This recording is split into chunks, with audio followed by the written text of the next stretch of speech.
So I'm really happy to be here today. And I know that usually you take questions at the end, but I am actually happy to entertain questions along the way as well. And so I might even ask all of you some questions while I'm talking. So as Patty mentioned, today I'm going to be talking to you about the work we've done over the past almost 30 years with the Nia Project based here at Grady. I see Denise Rayner on the call from former Grady colleague.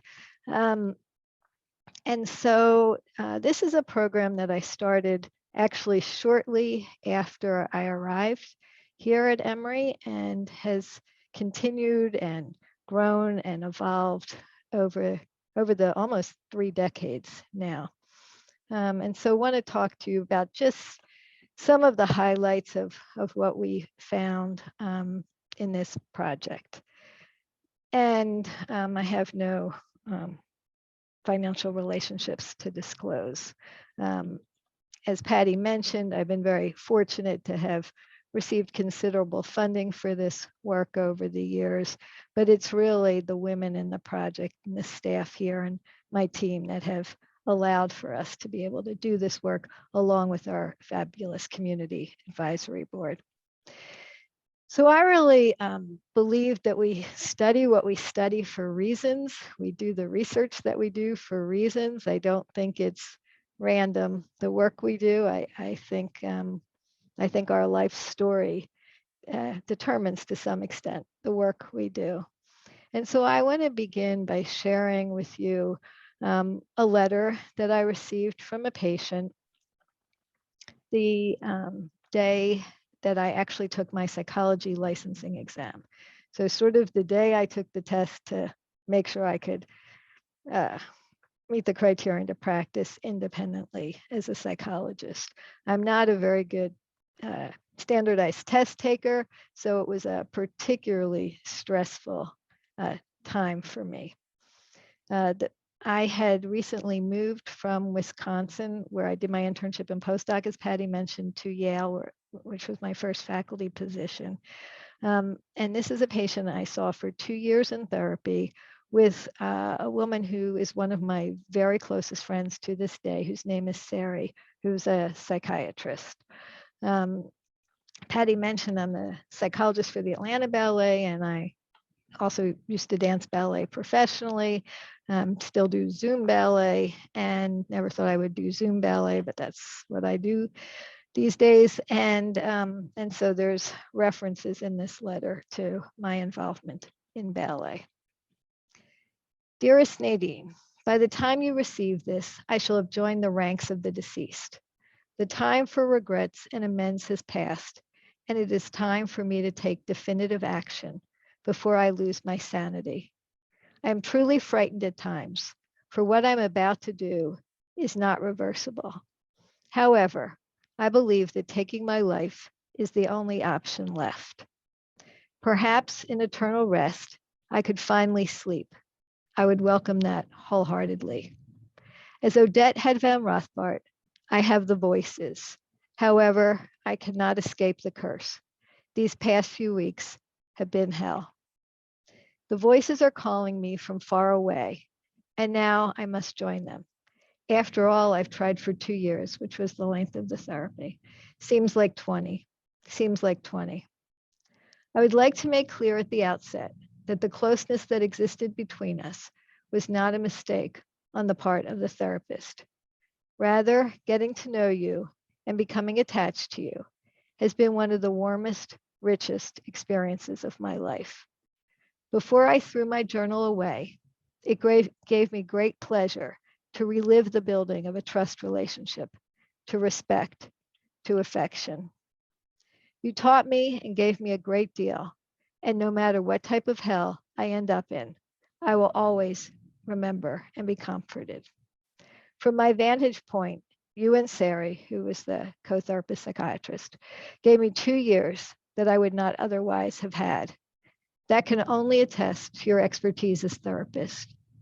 I'm saddened by thoughts of my kitties. My father will have them put to sleep, as was my other cat. Maybe we will reunite at another time and place. So, Nadine, I will bid you farewell, bereft of dignity, funds, friends, and my sanity. I have remembered things lately that are driving me over the cliff's edge, and so I shall plunge into the abyss. Do not mourn my passing. Remember the humor instead. I shall miss you, Nadine. Love. And so I want to take a few minutes and just hear people's reactions, comments, questions to that letter.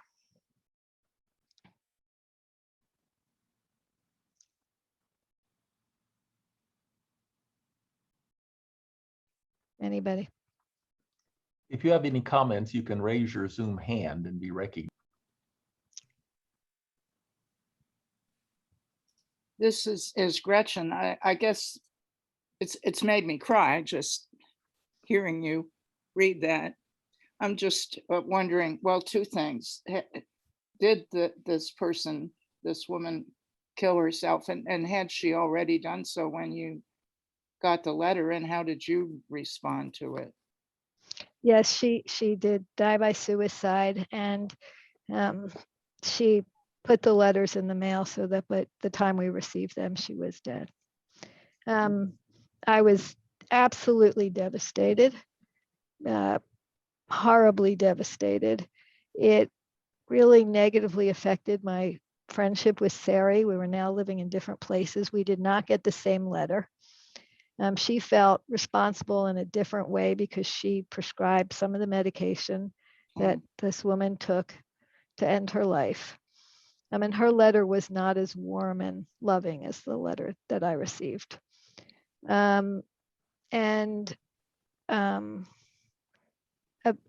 a year later, actually on Mother's Day, which I'm sure wasn't random, but I called Sari and basically said, I don't want to lose our friendship over this. We've got to figure out a way forward with this. And we made the decision to go to Michigan, where her family lived, where the patient's family lived, and spend the day with, and see if we could meet her parents and go to the cemetery. Really, we just wanted to go to the cemetery. Her parents were very receptive. People often worry about lawsuits and whatever. And really what her parents wanted was support and connection. And we went and spent the day there with our family. Sari wanted to spend, 20 minutes only, and we spent 6 hours. And then we went to the graveside and really did a lot of work to try to work through our grief related to this. I ended up making the decision to devote much of my professional career to working with people who are suicidal, particularly women, to developing and running programs and studying that. And Sari made the decision that she didn't want to work with suicidal people ever again. So we both were impacted in extreme ways. They were maybe opposite extremes, but sort of the flip side of the same coin. But it was really horrible for me. I thought about giving up psychology. I just didn't know if I could go on at that point. I think of all the good work you've done since. That's really something. I see Denise has her hand up. Denise has her hand up. Yeah, I think it speaks to the depth of despair and pain, where you just can't see any way out, and that it hurts more to go on than to think, even if I cease to exist, at least it won't hurt anymore. It's hard to imagine getting to that place, I think, for most people, but I understand that sense that there's nothing you can do. There are no alternatives. It's just better to leave the whole thing. And I don't think that is an expression of weakness. you know, a lot of people say, oh yeah, they took the easy way out or whatever. It's not that. It actually is takes a tremendous amount of strength, I think, to finally get to the place where you just feel like you can't go on. Yeah, no, Denise, I absolutely agree with you. And I would say in her letter, which was so incredibly articulate, I feel like I got the pain that she was dealing with that made her feel like she couldn't go on. Hmm. So developed the Nia Project. So somehow it got flipped. Oh, that's okay. So the Nia Project started in the early 90s, and Nia is a Kwanzaa term that means purpose. And we've actually published now our 4th book done by the women in the program, called The Purpose of Life is a Life of Purpose. This last one we actually got on Amazon, and so that's been really nice. The project started in the early 1990s, and it initially had nothing to do with offering interventions. But the truth is, a couple of years into the project, some women came to my office, knocked on the door, and basically said, we come here, we answer all these questions about, you know, how hard our lives are and all of our traumas, and then there's no help for us. And that was sort of when we switched from just doing sort of assessments to doing interventions. And I'm just going to mention some of the things that we found from our assessments that sort of led to the intervention that we ultimately developed. So at the beginning, we were really interested. The question was, you know, for women who have been in abusive relationships with an intimate partner, experienced intimate partner violence or domestic violence, what were the factors that made some of them more likely to attempt suicide than others? So we compared women who were in abusive relationships and attempted suicide with those in abusive relationships who never attempted suicide.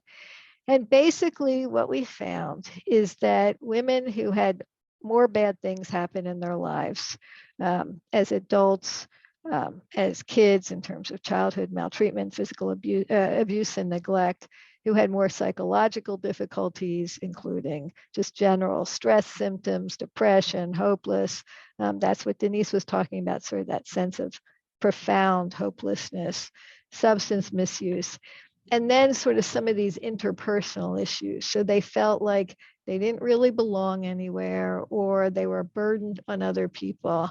And so that's who was more likely to attempt suicide. And to some extent, what we found was it really didn't matter which of those difficulties you had, it was the accumulation. Think of this as sort of the straw that breaks the camel's back.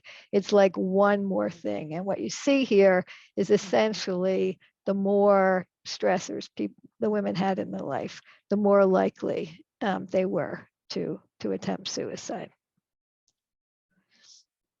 And that's true in general. And we found a similar pattern if they had experienced childhood maltreatment as well. The more different types of childhood maltreatment they experienced, the more they were likely to attempt suicide. And that was true, except when the more they had positive bonds with people, the better off they were able to do. The more they didn't have strong attachment relationships, or they were in relationships that were really problematic in terms of, say, sexual coercion, that really significantly increased their risk. So initially we looked at what made them more likely to attempt suicide. And then we became interested in, you know, sort of the work that I did sort of follows in many ways the changes in the thinking that we have in the field now. What protected women from attempting suicide? Not just what increased their likelihood, but what protected them from attempting suicide. Not surprisingly, we found out that motherhood did. Unfortunately, so many of the women in our program don't have their kids. Their kids were taken away from them, defects has been involved, or they're not able to take care of them for a variety of reasons. But just being a mother really helped. Being hopeful. And I don't think that's just the opposite of being hopeless. You might not be hopeless, but that doesn't mean you have a sense of hopefulness. And I think a lot of us can relate to this during the pandemic. We might not have felt hopeless, but we didn't necessarily have much hope either. A strong sense of spirituality. And this is not surprising, particularly in the community of the African American community here at Grady in Atlanta.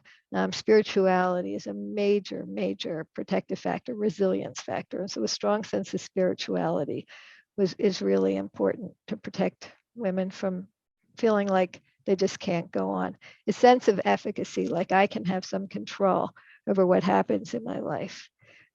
Being compassionate toward themselves, having some good coping skills, feeling like they have family support. So a family saying to them, it's your fault, you're in an abusive relationship, you don't deserve to be treated better, I'm not here for you. Well, then they're going to be at greater risk than somebody who has really good family support, social support from friends, from community, from religious communities, and the like, and a sense of being able to be effective in obtaining resources so that there are resources in the community and they feel like they can access those resources. And probably the finding that was most important in all of this was that the most significant protective factor was social support. That really seemed to make a huge difference. And so honestly, it is this finding that led us ultimately to creating a group intervention program.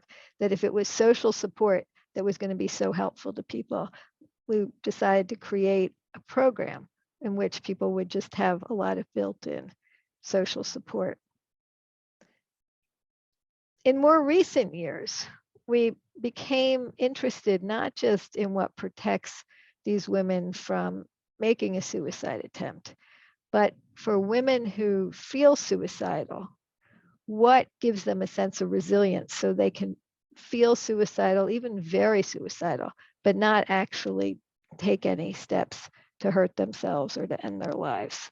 And again, very similar kinds of findings that even if they're feeling really suicidal, if they have a sense that they can do something, they have some control, sense of spiritual well-being and connection in that way, that they don't feel like they're a burden on other people. And what this low level of acquired capability is that Denise was mentioning, for most of us, it would be hard to even take the step, to take the pills, to shoot ourselves, to hang ourselves, to jump, whatever.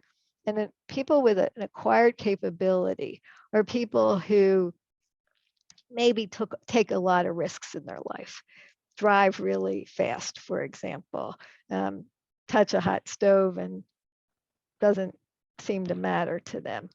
And they sort of acquire the capacity to hurt themselves. People tend to be able to protect themselves from acting on their suicidal thoughts if they don't really have that capacity. So we decided that what we wanted to do is to really create a program that would be culturally relevant, culturally responsive, and that would be a group program, as I mentioned, because we saw social support mattered so much, and that would be empowering. And with this notion that self-efficacy sort of makes a really big difference. And if you're in an abusive relationship as a kid, as an adult, you really don't have much power. Abuse is very much about power and control. And so we wanted to help the women have more of a sense of power. Interestingly, this part of the program, our students that come, our graduate students, our interns, our postdocs, they're all about, I want to be involved in an empowerment program until that they realize that what that actually means is that they have less power than they do in all these other programs. So in most therapy programs or classrooms or whatever, you know, the teacher, the therapist comes in and sets the rules. That's the way it works. You all have rules. I met with Gray yesterday. He told me this is going to happen at this time, and this happens at this time, and you do this. This is the order. That's usually what happens. So we decided to create a culture in which that isn't the way we were going to work. We were going to have one rule. And that rule was that people could not physically harm other people. That is our one rule. I had a friend murdered by a patient.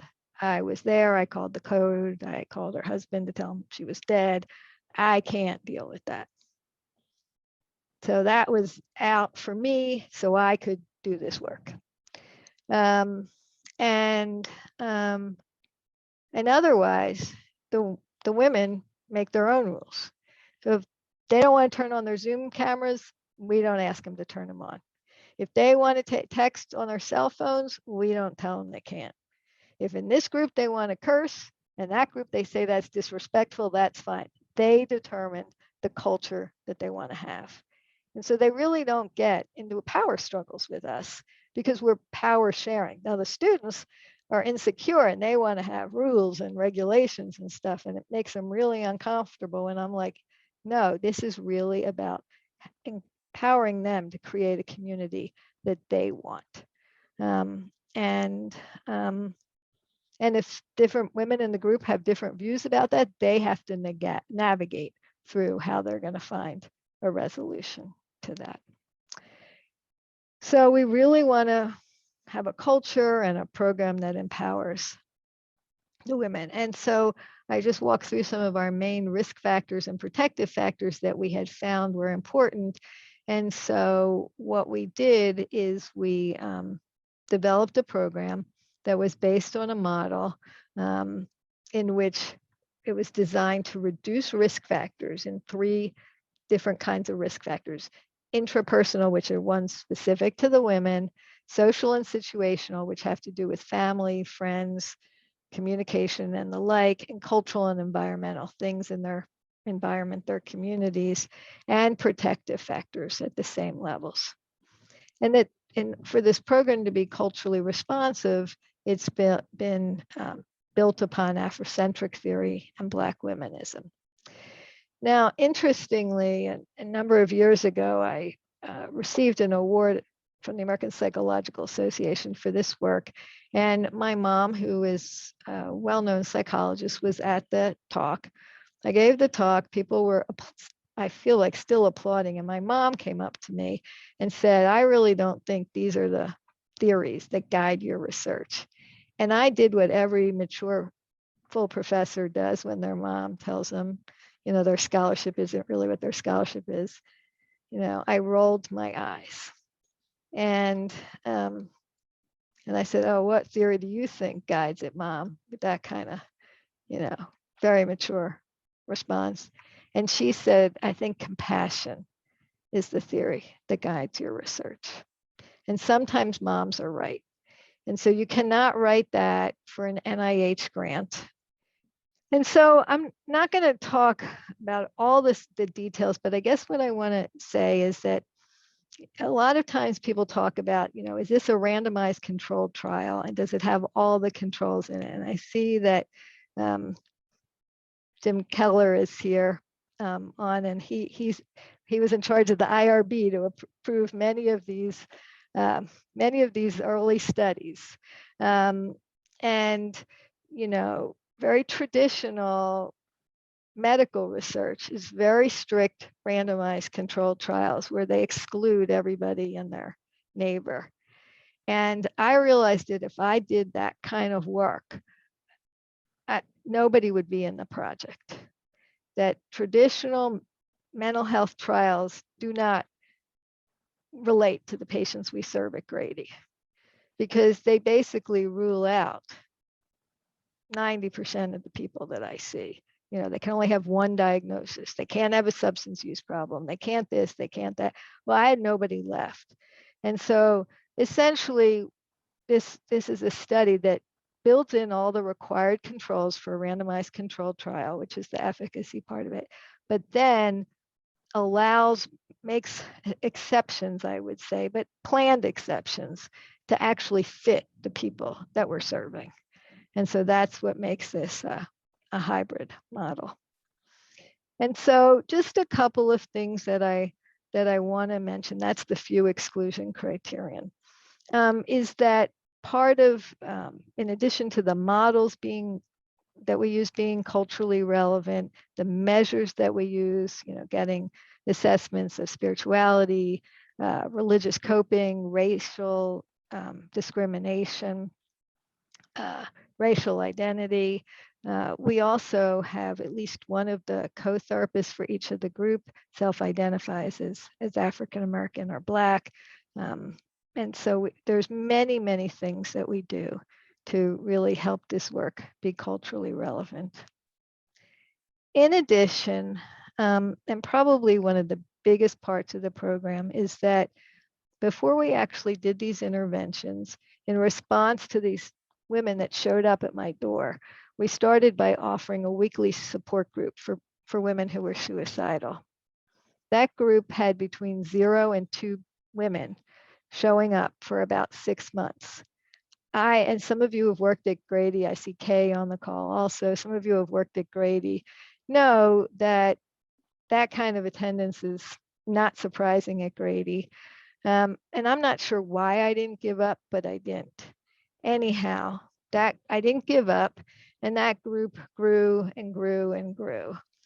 But started on Mondays at 1 in 1993 and is still on Mondays at 1. We had to expand. We now have more than one support group for women who are suicidal, but we now run 20 groups a week.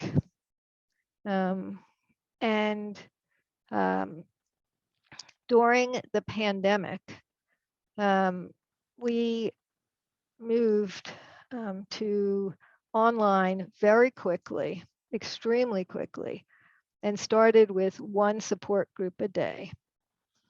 So that was, we went from 20 to 5, and then June 1st, we went to 10, and September 1st, we went back up to 20.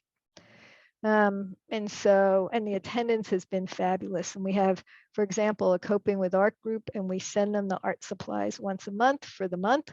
And then we send them again the next month. So we have lots of different groups, support groups, skills groups, offer individual, couples, and family therapy, meds, 24-hour a day crisis service.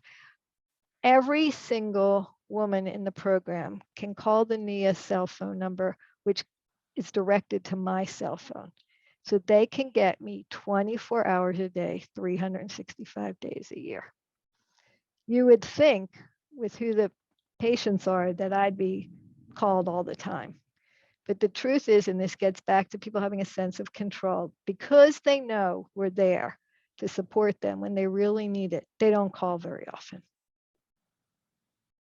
And I think often we, make it so hard for people to get help. And when we give them, they have all their therapist phone numbers, they know they can reach me any time of the day and night. And so they only call when they really need help. We also have a resource room that's now become an online project during the pandemic, where we help people get all sorts of resources. And then we have emergency services here at the hospital. And so we have sort of a structure to the intervention. And again, that's where we really address suicide and intimate partner violence, safety planning, and then those 3 sets of factors that I mentioned. I'm not going to go through each of the sessions in detail. I just want to highlight some points that I thought might be of interest to this group. So one of the things we do is that we have really used, we've really empowered the women who have participated in the program to help other women. And so actually in partnership with the Film Studies Department at with film studies at Emory, we had some people shoot a video of some of the women who have been in the program where they share their personal stories, what they've gotten out of the project. And that's really, really helpful to people. And then we ask people to develop commitments to working toward a violence-free family life into the group. A couple of comments about this. Most programs for women in abusive relationships require them to be out of the abusive relationship. If you can't be in the abusive relationship and be in our program. Starting with a community advisory board and focus groups early on in the project, I asked women what they thought about this. And one woman said something that was really impactful to me and that really has influenced our decision making about this. She said, Dr. Kaslow, who are you to say that I should go to a shelter and not be able to take my adolescent sons with me because no shelter in Atlanta will let me take them with me. And so I'd go there with my younger daughter, not my adolescent sons. They would have no place to go, but I wouldn't be beaten up. Or I could stay with him. He beats me up a couple times a month, but I have a roof over my head, food to eat, and I can be with all of my children. Who are you to tell me what's best for me? And I looked at her and I said, I'm no one to tell you that. I get it. And so what we try to do is help the women have less violence in their life, not again have rules about what they can and can't do, because that is an awful, awful decision to have to make. You're choosing between two bad options. And I can absolutely get a mom, a parent who says, I want to be with my kids at all times. That to me is also being a good parent, and these are difficult decisions. Also think that education and information is power. And so unlike in a lot of psychological interventions, we do as much as we can to provide education about intimate partner violence, about suicide. I really think that helps empower the women in our program to have information to use that in a way that helps them. We also encourage them to have a safety plan, one for when they're suicidal, one for when there's violence, and help them navigate the challenges to using these plans. Again, in terms of reducing risk factors, we teach them a lot about psychological symptoms and disorders, what they are, the names, and various strategies for reducing psychological symptoms. Associated with each of the sessions, there's activities. We ask people to say positive things about themselves, write them on a note card. Some of the women in our program can't write. And in addition to helping them get literacy training, we also have magazine pictures and the like to help people who can't maybe write the words have pictures that capture the points they make. In terms of enhancing interpersonal protective factors, there are two comments. Well, actually, there's three that I want to make about this. One is that over time, we really focus on helping people build a sense of meaning and what their values are and a philosophy of living. And I'm highlighting this now because it's really important in terms of what seems to be a factor that helps people improve with this program. We also address ways to enhance positive racial identity. We have a Women of Color Exploration group now, for example, and we're really help women sort of feel good about themselves as being Black women. And one of the ways we do that is we ask women to share images of African American heroines and personal female mentors. And so I'm going to ask all of you now either to, well, maybe in the chat box, to call out names of African American women role models. So you can either raise your hand to call out or just put in the chat box African American women you can you consider to be heroes and mentors. Ida Wells,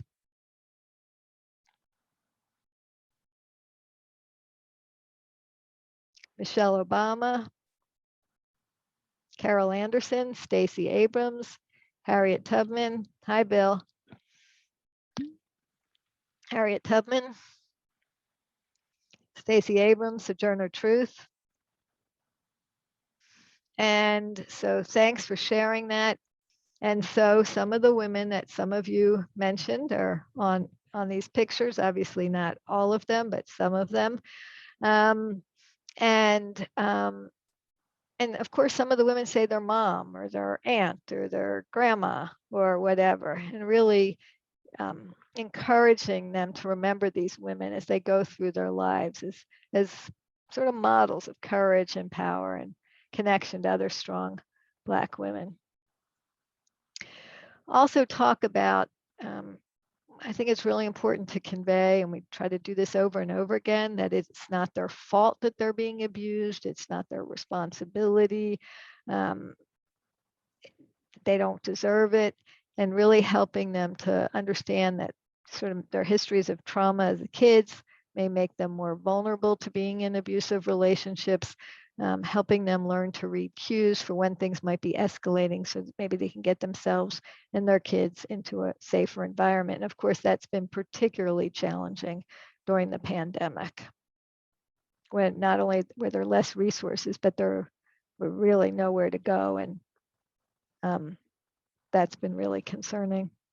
Talk about lots of ways for people to increase their social support, how to have support for different kinds of things, find different ways to have social support. This year was very interesting. One of the things we do on Nia is we have an annual Thanksgiving event. We have an annual holiday party.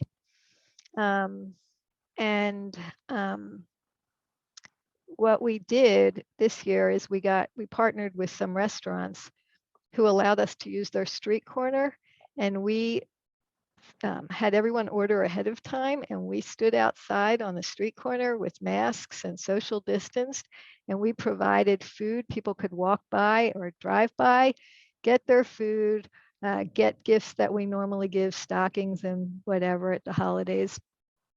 And then a couple hours later, we had a Zoom event where we all ate together and talked about what we were thankful for example, on Thanksgiving. And at that point, at the holiday event, when I went to say, well, is there anything else? They said, well, Dr. Kaslow, we need a plan for getting people out to vote. We need a voting plan. And so they developed tips for registering, for voting, that were sort of relevant to them. And they drove each other to vote, or they helped each other figure out voting. And you could just see this social support and sense of community, really how empowered they felt to take a stand and make a statement. We want to talk about reducing cultural and environmental risk factors. And so many of the women just really struggle to seek help. The resources in our community are horrifically limited. They're almost never shelter beds. Most people don't want to live in a shelter. And we just don't have enough resources. I'm sure you all are aware that Georgia is way less resourced than many other states. And so they really struggle, but they have a remarkable ability to know what resources are there, where you can get your ID if you lose your ID, and things like that. And they share that with each other. And we have people come from the community to talk to them about available resources as well. And so we have a game that they play that, somebody says, where can I find a shelter? And one of the other patients will answer, and where can I get cheap toys for my kids? And somebody else will answer. And they share with each other resources, so many things that we're just never going to know about. We do have a clothes closet. We have a household goods closet. we try to help in as many ways as we can, but there's just so much we don't have. This past year during COVID, somebody donated $8,000 to the project so that we could ask everybody what they wanted for the holidays, and everybody was able to get almost everything they requested, minus, some washers and dryers and things like that, for themselves and for all their children. And we hear from community resources, really help people engage in the community. Many of them, maybe it's not going to be working, but volunteering or being part of something, and really focus on the first step is sort of getting people out of the crisis. The second step is sort of helping people heal from the crisis. And then the third part is moving on and getting involved in activities in the community and the like.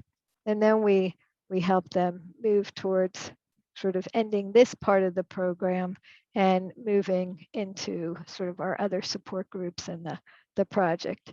We have a graduation for them, and so many of only 60% of the women in the program graduated high school. And so for so many of them, having a graduation is like a huge deal that they never got, or that was fraught with all sorts of challenge. And so just to give you a sense of who's in the program, many of them have kids, although as I mentioned, they often don't live with them. Over half are homeless. About 40% didn't graduate high school, tend not to be employed. Over half are still in abusive relationships, and over 80% attempted suicide in the context of the abuse. And basically what I want to say is that the intervention really helps the women be less suicidal, less depressed. It does not have that impact on intimate partner violence. It doesn't seem to improve that, and we're working to try to make some changes to see if we can improve that, but it helps them be less suicidal, less depressed. One of the things that it helps them do is that when they encounter stress, just general life stress, or even stress in their relationship, they're able to maintain their composure and not get too psychologically distressed. And that's really, really important. One of the main things that seems to account for why they get better in the intervention is this sense of having meaning in life, this sense of having purpose and value and meaning. And so we really work hard to try to help them build that philosophy of life that I was talking about before, having a sense of their values and making decisions based on those values. In addition to being less depressed and less suicidal, they also have better self-esteem, and they're feel more able to get resources in the community. We also have found that people often say, well, I can't get a job or I can't work until I feel less depressed. And not surprisingly, what we found is if you get a job or a volunteer position or whatever, that helps you get less depressed. So it isn't you feel better, then you work. It's you work or do volunteer things, and then you feel better. And we, again, of course, talk to them about that in the project. And they really, really like the intervention a lot. To do this work, we've had many, many community connections. We have connected with the Concerned Black Clergy, for example, in Atlanta. We work closely with a number of local arts organizations. For example, each year the Atlanta Symphony donates tickets for the women to go to a concert. Interestingly, the first year they donated tickets for them to go to a dress rehearsal. But since then, they've donated tickets for them to go to a concert. They get all dressed up. We have a clothes closet if they need clothes to help them get dressed up. Local theaters have done similarly every year, obviously not during the pandemic. The Botanical Gardens gives us free tickets for everyone to come in. We all go walk around, and then we do some mindfulness activities there. We have foundations like the Solstice Foundation that helps us support people participating in educational and vocational endeavors. They have to apply for this. We have an application. If they can't write, we help them fill it out. They have to come to an interview, so that we really try to help people prepare for the community, get personal training and the like. Obviously, research dollars don't pay for all of this. For the over 2,000 women we have served, we have never charged anyone a penny. No insurance, no Medicaid, no Medicare, no patient, no family has ever been charged one penny. We have provided all of these services free of charge. And so obviously this depends on endless donations and contributions and us providing services over and above our other responsibilities. We just had our second virtual fundraiser, which the good thing about that is we could get people from all over the country who used to be involved in the program participating. The bad thing is the obvious bad thing. But we have annual fundraisers. We have a blog, a Facebook page, a Twitter account, and the like. Before I stop for questions, I want to just sort of share with you a little bit about one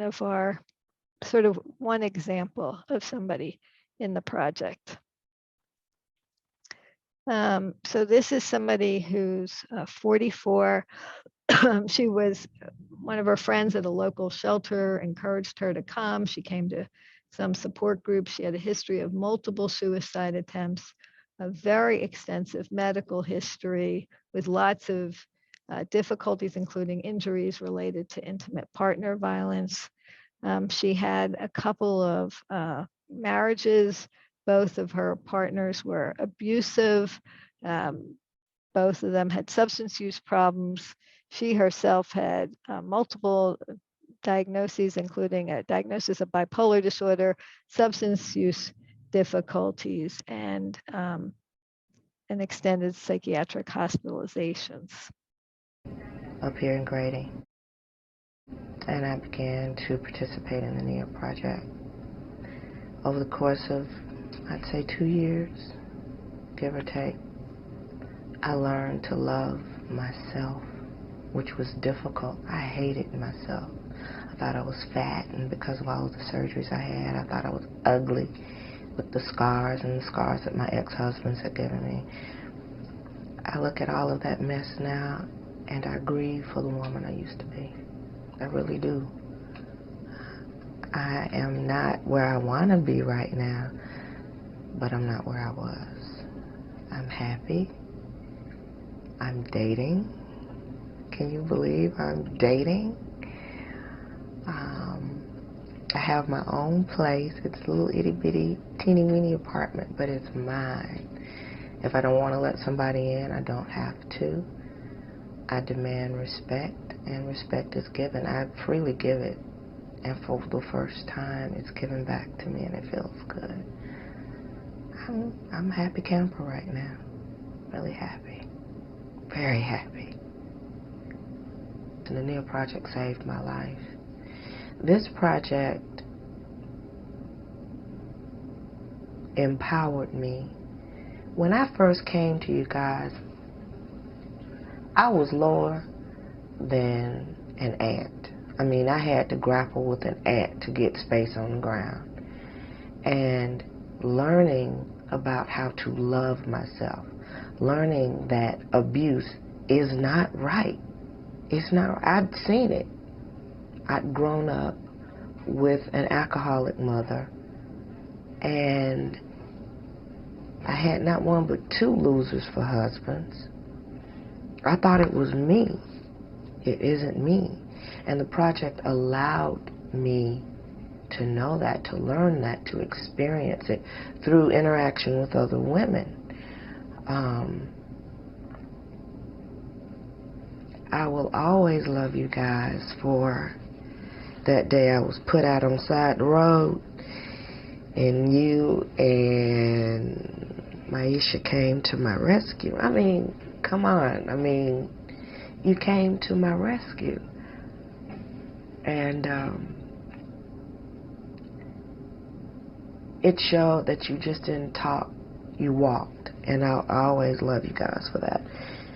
The Nia Project, as I said, allowed me to love myself. You gave me the tools to build a foundation on which I stand to this day. Because you didn't sugarcoat anything. You didn't mamby-pamby me. You didn't baby any of us. You loved us, and you nurtured us, and you taught us. And it's a project that I wish could be in every hospital, in every high school, in every middle school, in every church. I mean, I just wish it was a gigantic octopus with tentacles everywhere, just touching women everywhere, because I don't know about any of your other clients, but this client's life, I owe to you. I owe to the project. I really do. I'm going to stop with that and take time now for comments and questions. Hi, Nadine. I'm Holly York, retired from the Department of French and Italian. Thank you so much. This really is very moving and very interesting. I was wondering, how do participants come to the program? Are they referred? Is everyone accepted, or how do you find the people? Yeah, that's a great question. So people they come to us in multiple ways. If they come to the hospital after a suicide attempt or because of domestic violence, we get contacted. The shelters refer to us. Now the Georgia Crisis and Access Line refers to us. The only thing is they have to have a Grady card if they or qualify for a Grady card. Which means they have to live in Fulton or DeKalb County. If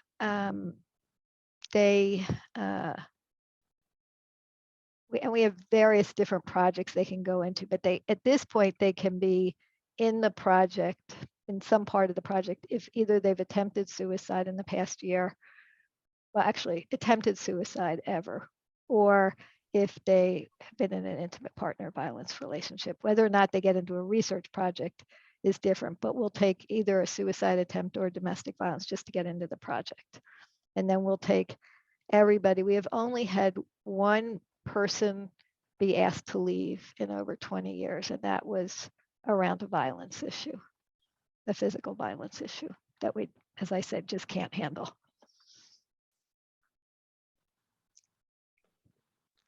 Rosemary has her hand.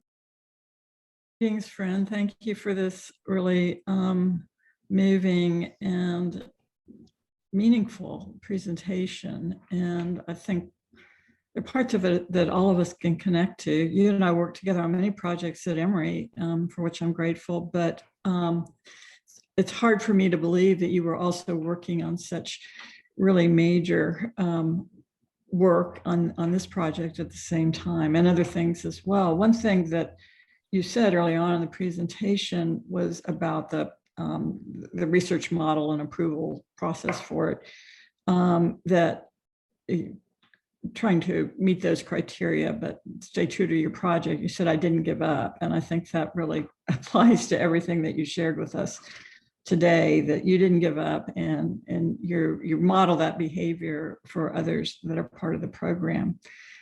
So my question is this, it used to be said not too long ago, and maybe it's still true, that's what I'm wondering if it's still true, that if there were a suicide in a community, especially around young people, like in a high school or a college environment, that it was best not to talk about it too much, that there is such a thing as, viral behavior, and others who follow, and always trying to measure the benefits of talking about it and helping people come to terms with what's happened to their community and grieve, but also not overdoing it. And I'm wondering where that research stands now, and how you work through that and this kind of work in other areas.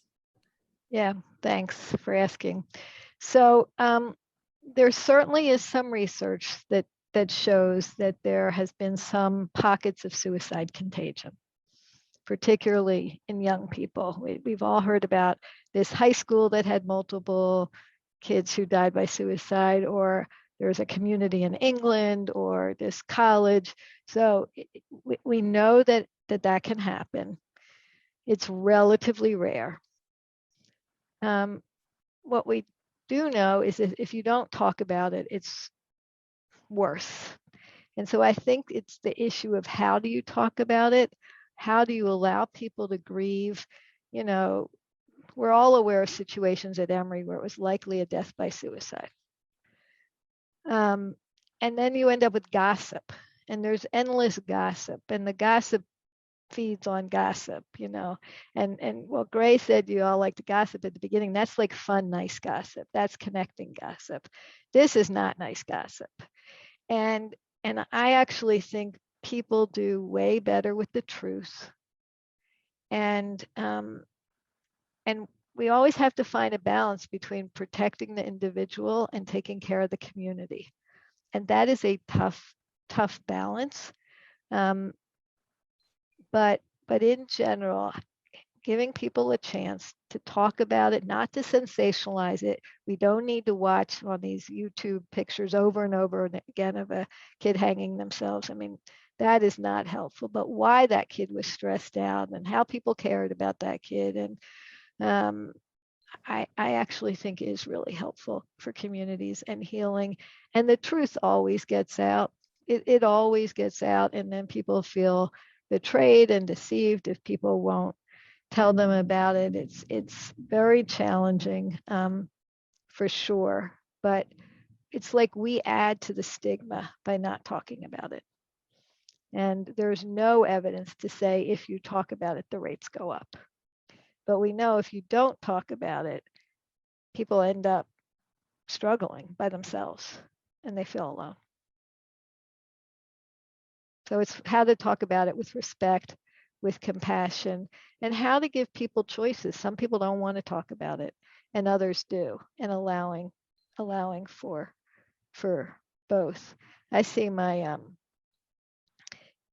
niece had a peer in high school who died by suicide, and they had an event and the kids kind of figured it out, but nobody was sure. And then at the event, the dad got up there and said, I want to share with you the truth of what happened, and shared what happened. I see my nephew went on to design clothes that say, how are you feeling, ... with the point being, people ask and they never wait for the answer.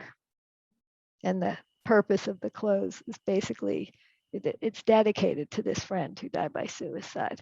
Like, we never stop to listen to the answer. And I think the dad telling them the truth was really good for them. It was really good for them. I remember I had a friend whose mom died by suicide when we were in high school. And I remember going to the funeral, and the rabbi told everyone at the same time, and there were about 300 people there. It was a young mom. We were in high school, and I remember the wailing and the screaming and the crying and the sort of intensity of it as a kid, and that was really powerful. But it allowed for the community to talk. It allowed the community, and the family didn't want to have to tell the story 300 times, so they made the choice to have the rabbi tell the story once. And then he asked that people be respectful, so that if the family wanted to talk about it, they would initiate the conversation. And it was actually a very kind way to handle it. It's great to see you, Rosemary. Jim Keller has his hand. Nadine, I just want to say thank you for all the wonderful care and service and research that you're doing. This is just remarkable. I want to just ask a question that is maybe a little selfish. There are so many professionals that deal with issues that I would categorize as dealing with disasters, horror, death. And one of them that in the field of oncology that I felt strongly about was the guilt of being the messenger, kill the messenger. I felt that very strongly at different times in my life. And I'm wondering how you care for yourself. That's really my question. Because So- you're really can't not be affected by what you're doing. Right. Well, so I'll answer that in a minute, but I just want to share a thank you to you. So shortly after I actually wasn't shortly, it was, I guess, a half a dozen years after we started this research, we had our first woman attempt suicide. We've never actually lost somebody to suicide that we know about, but we had somebody attempt suicide. And, we had to report it as an adverse event to the IRB. And so I ended up calling and talking to you. And this was years and years ago. And you probably don't remember this phone call, but I remember it like it happened yesterday. I was really scared to fill out the form and call in. And I remember I was at the airport and I was just panicked, like I was going to lose my whole career. And what was I going to do with this adverse event? And I remember you saying on the phone to me, well, I always knew this would happen. You work with people who get into the program because they've attempted suicide. And so some of them are going to attempt suicide. So just fill out the paperwork and it's okay. And my anxiety had been off the charts, my panic, and you just said 2 sentences and just brought me down to earth. So I'm forever grateful to you for that. And I never thanked you for that. So I want to do that publicly now, which was a great attitude, and it's right. And that's what happens when you do this work, just like people in oncology die and your research didn't kill them. So I don't think I get the best marks on self-care. I am really good at helping other people with it, but I would not give myself the best marks in the world. I do a couple of things. I take ballet just about every day. And I build that in my schedule, just like I build giving this talk into my schedule.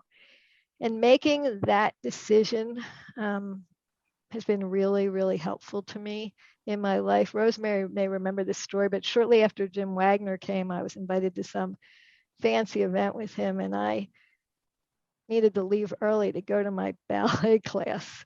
And here's the new president, and what am I going to do? And I sort of go and explain that I went to Rosemary and asked her what to do. And she said, well, just tell Jim. And so I went and I explained, and he looked at me and said, well, I've never, ever had anyone give me that explanation before for leaving an event early.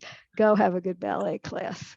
And, I think for years I sort of hid that I had this other part of my life, and that I wouldn't be taken seriously as an academic and a scholar and all of those things. And really prioritizing that, or prioritizing family and friends, and making sure, but I schedule it into my schedule. I schedule self-care in my calendar. So I'm embarrassed to say that, but that is how I make it happen. Is I do what my calendar says. And so if it tells me to go to the spa, I go to the spa. If it says take ballet, I take ballet. And so that is what's worked for me.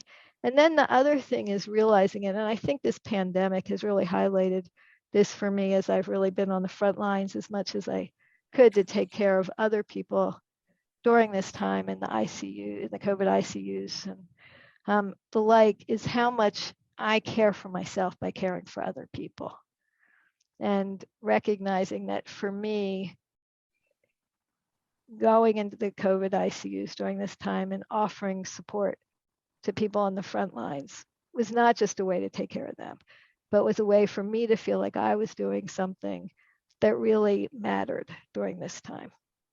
And I can't save lives. I don't have those skills like some of you do, but I can maybe help with the mental health and the well-being of people who can save lives.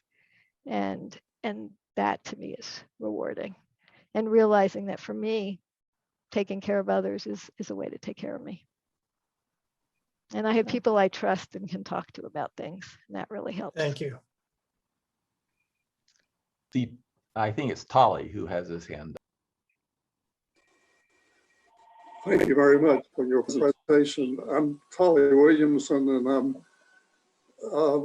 former supervisor of clinical pastoral education out of the School of Theology, so you probably understand that. Two things of interest, well, many things of interest, and I really appreciate your presentation because I was not too familiar with the program. One thing that really interests me is this matter of spirituality. Increasingly these days, people refer themselves as spiritual but not religious. But I would think that alters somewhat in the African American community. Has that been your experience with people you work with? So we have measures of religiosity and religious involvement as well as spirituality. I think that part of why we don't have stronger findings about the religion part, I think there are two reasons. One is that a lot of abused women's partners won't let them go to their places of worship.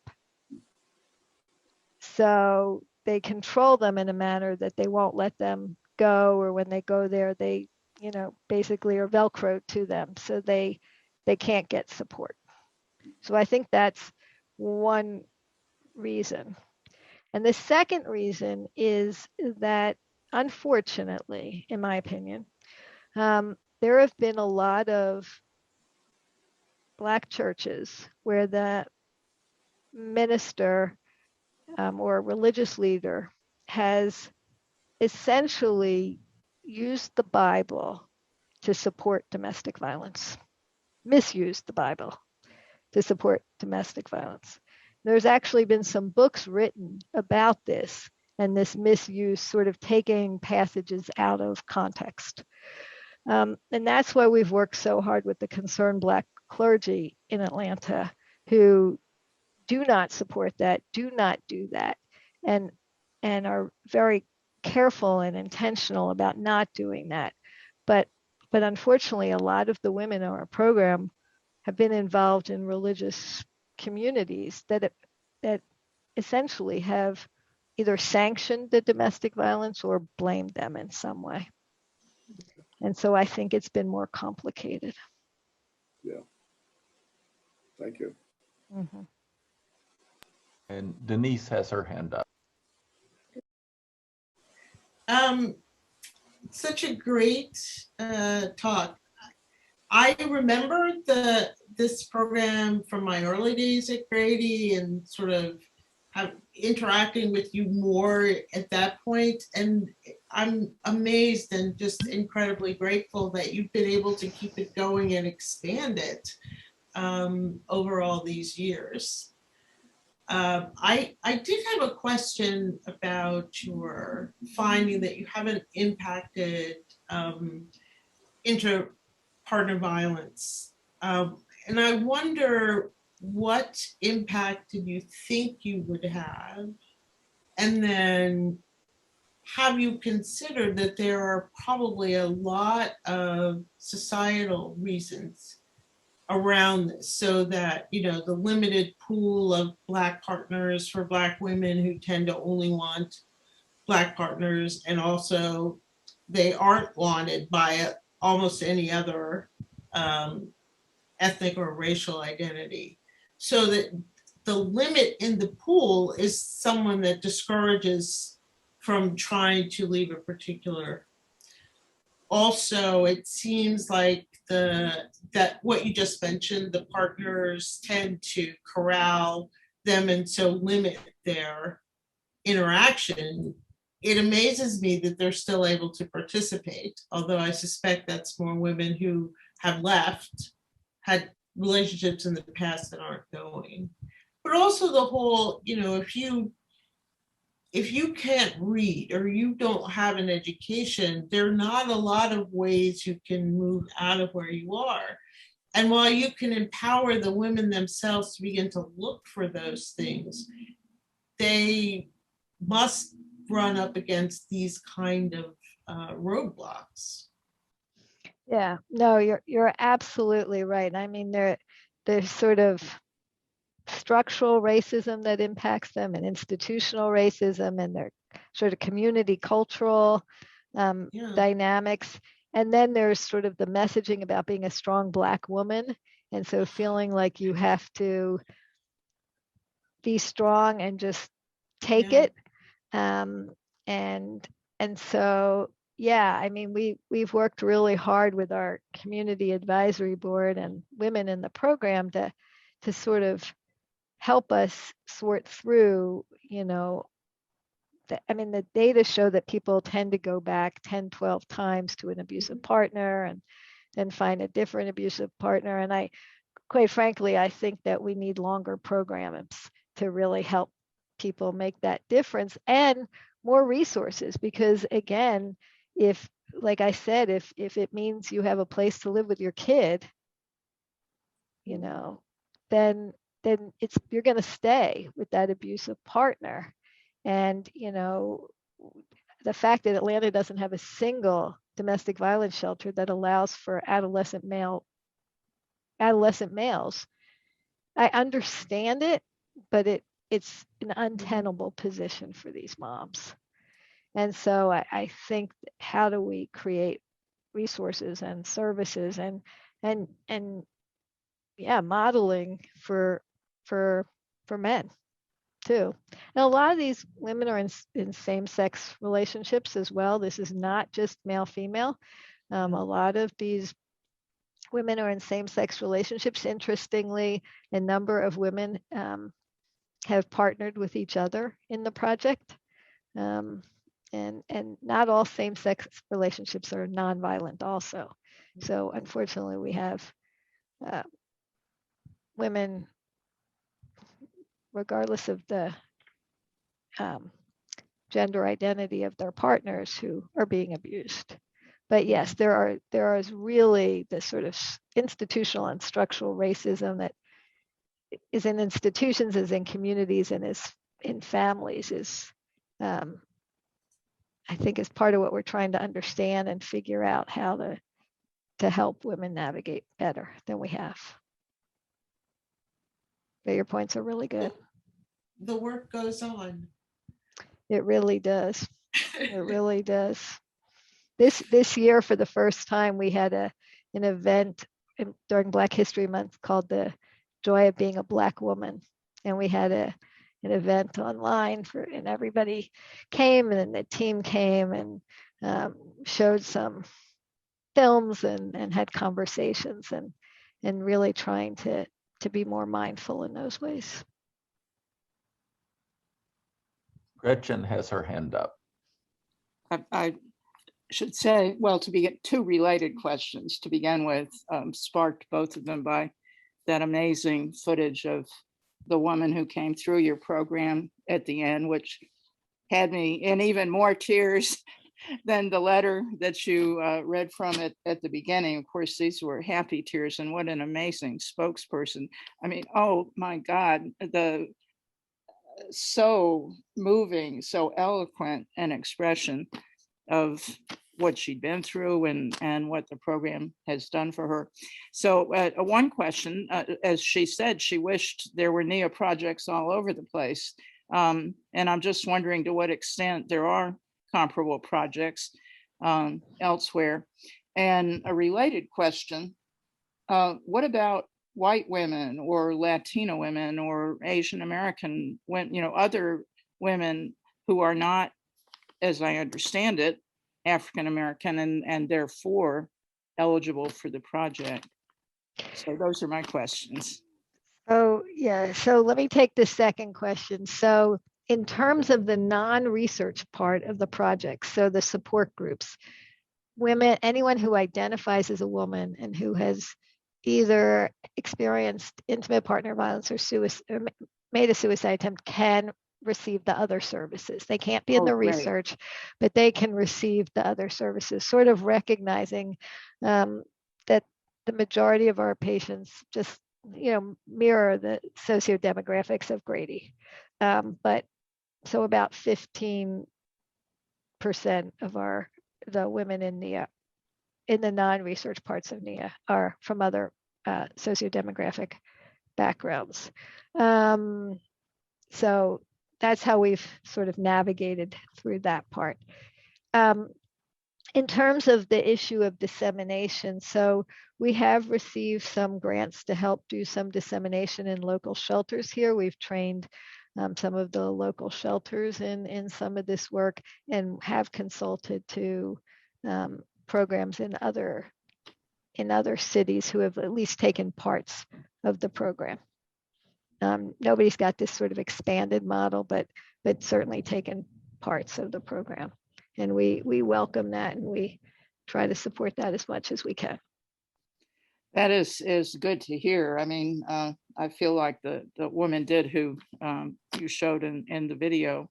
The more of this, the better, all over the country, all over the world. And just one more quick question. How about donating? How do we do that? Just go to the website? Just go to our website, and the donations go through Emory. And there's on our website, there's a link. Thank you. So I have lots of questions, but it sounds like that there is a fixed term for the group projects, and there's 10 sessions and then they graduate. Is that right? Right. So for this research intervention, there's the fixed term. And then once they get into those other programs, after they finish the research, they can stay as long as they want. So we have had women who've stayed 15, 20 years. We have some that go and come, but the research parts are, very specific parts. Right. They can't access the rest of the program until they finish the sort of research components. Because it certainly seemed like there would be certainly a need for ongoing. Absolutely. Absolutely. I just wonder, do you foresee any sort of hybrid approaches after the pandemic? I mean, it seems like, a lot of times the idea of people using Zoom before the pandemic, nobody would do it. But now so many people have done it that, and clearly it's not the same as being in a group in person. But on the other hand, it's perhaps better than not being in a group. Yeah, so we actually started with saying, well, we'll have one group a week that's on Zoom, but now we're leaning more to maybe one a day on Zoom, that maybe we offer one a day. So we have, for example, a pain management group, a group for people with chronic pain. Well, they clearly would prefer to do this on Zoom and not have to come in.